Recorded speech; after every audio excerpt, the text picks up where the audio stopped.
এই ফুটওয়্যারের যত লোক আছেন আপনারা জড়িত, তাদের পাশাপাশি 18 কোটি লোক জড়িত হয়েছে। এখন আমি 18 কোটি লোকের দায়িত্ব নিয়ে কাজ করতেছি। প্রথম কথা হইলো সবার সাথে আমি আপনাদের সাথে একসাথে অনেক দিন আছি, আমি থাকবো, এটা সত্য, সুযোগ পেলে আসবো।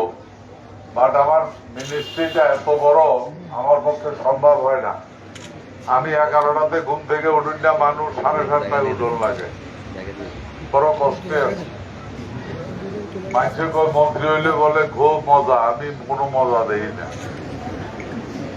ঘুম নাই, মানে আরাম আয়া শূন্য হয়ে গেছে। এরপরে আবার সব ধান্দাবাজ, আমার ধান্দা বাড়িয়ে গেছে। ভাই ভগবানের কাছে আমার একটাই দোয়া, আমার লেগে দোয়া করে যেন ইমানের সাথে অনেক গুরুত্বপূর্ণ 3টা মিনিস্ট্রি, ফুড মিনিস্ট্রি, তারপরে ফিশারিজ, তারপরে পশু, তারপরে এগ্রিকালচার, 3টা মিনিস্ট্রি, সার থেকে শুরু করে হাঁস মুরগি পর্যন্ত আমার কাছে, মানে কাম কোনোটা বাই নাই। হ্যাঁ, এখন একটাই পথ, সবার কাছে আমি দোয়া চাই, আর দেখা হইব কেমন। আর আজকে আমি ভাবছিলাম ছবি উঠাবো, তো ছবি উঠাইলে পৃথিবীর কোনো ক্যামেরা নাই আমার ছবি। হ্যাঁ, পরে আল্লাহ যদি বাঁচা ঈদের বন্ধ করে কেন, আর ঈদের কয়দিন আগে এই দেখো,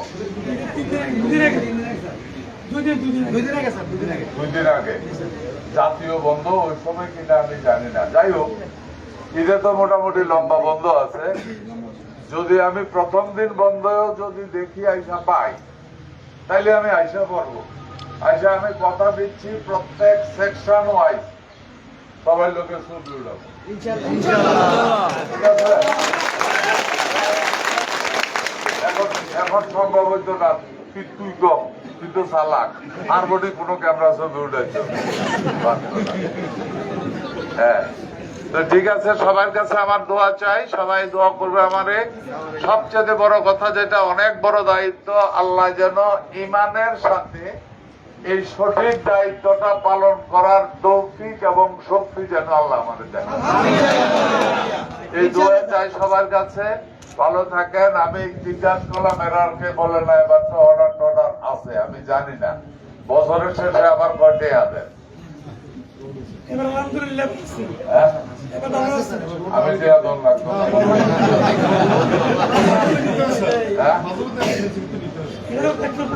এই জন্যই করে সহ্য করি। ওকে ভাই, ভালো থাকো সবাই, দোয়া করে আল্লাহ যদি বাঁচাই, ঈদের আগে যদি আসতে পারি প্রত্যেকটা ফ্লোরে যাব, কেমন?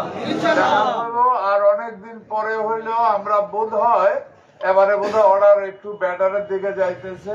এখানে আমরা অনেকে আছি যে হেরে দেখতেছি, ফ্যাক্টরি শুরু থেকেই আছে, এরকম অনেকেই আছে ফ্যাক্টরি শুরু থেকে যেতেই আছে।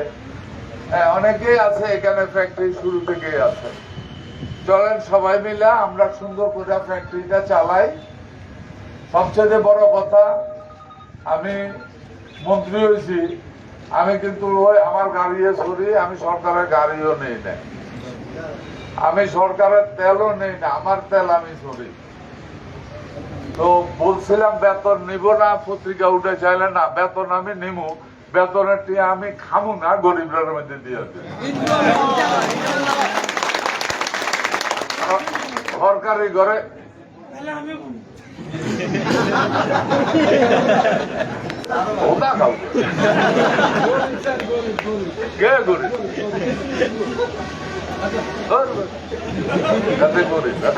জমি আছে জানো। যাই হোক, সবাই ভালো থাকেন ইনশাল্লাহ। আর আমাদের ফ্যাক্টরির ভিতরেও যে কদিন মন্ত্রী থাকে, আমাদের ফ্যাক্টরির ভিতরেও যারা রিয়েলি মেনলি যেটা আছে, আমাদের কোনো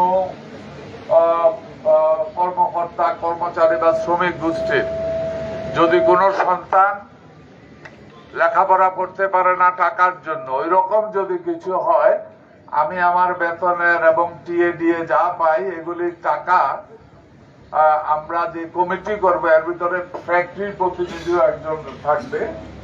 আমার 12টা ইউনিয়নে 12 জন প্লাস ফ্যাক্টরির একজন, 13 জন থাকবে। এই ফ্যাক্টরিও তো একটা ইউনিয়নের সমান বোর্ড। তো ওইখানে স্টাফদের ভিতরে যদি কোনো লোকের, কোন শ্রমিকের সন্তান লেখাপড়া করতে পারে না, টাকার জন্য ব্রিলিয়ান্ট ছাত্র, এই ধরনের কিছু যদি হয়, তাইলে ওই আমাদের ওই ফান্ড থেকে, আমার ওই বেতনের টাকা থেকে যতটুকু যে কয় টাকা বেতন, আমি কিন্তু জানিও না কয়টা বেতন পাবো, আল্লাহ জানে। এত গপ মারতে আসি, হয়তো করেনি কয় 50,000 টাকা বেতন। হ্যাঁ কথা দিয়ে দিয়ে বানালে বেশি হইব। তো ভাই সবাই ভালো থাকে, দোয়া করেন আমার জন্য। কেমন? ওকে,